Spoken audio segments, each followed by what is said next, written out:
Pagod na si kabayan niya. So, kikita niyo, ito talaga yung tunay na trabaho ko, hindi ito yung sideline. Ayan, mga hinugasan ko lahat yan. So, tapos ko lang hugasan. Dito ko binababad yung mga yung mga plaka, yung mga bayan na yung mga pan. Dito ko binababad para matanggal yung mga mantika. So, ayan, pangiti-ngiti lang tayo. Makakala nyo, okay lang kami dito. Gusto nyo i-search? Gusto nyo i-search yung kitchen utility. Huwag nyo lang i-search. Ito na yon. Ito yung ginagawa namin dito. Maghugas ng mga ganito. Ganyan. Ang tampak yan. Hinugasan ko yan. Yan pa. Taas baba. Ayan. Tapos sobrang dami ko pong basura na tatapon. Itong buong deck na to, itong buong gali na to ang magtatapon ng basura. Ayan, diba? Ito, mga nahugasan ko na to. Itong mga nasa sa clean area, dirty area kasi yung sa kabila. Ito yung clean area. Mga nahugasan ko na yan. So, kita nyo naman, ito ang dami, diba? Ayan, tapos ko lang hugasan yan. Tapos, pagkatapos nung mag-out sa trabaho, magpa-part-time ka pa, 12 hours duty, diba?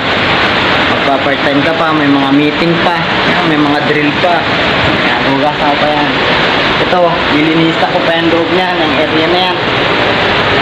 Gutom na tayo. Pero, siyempre, yun yung pinirmahan natin na kontrata. Yung kinakahiya yung trabaho ko na yan. Alam ko, maraming taong gustong pumunta dito sa barko. Libo-libong taong gustong pumunta dito sa barko.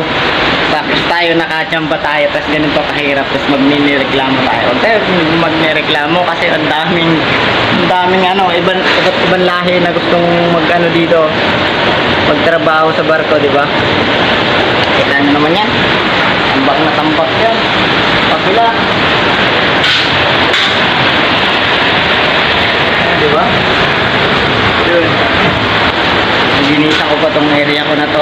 Hindi tayo makapag-upload sa FB, sa YouTube kasi nga sa FB hindi na rin gawa ng may bayad na yung wifi pag naubos yung 5 GB ko.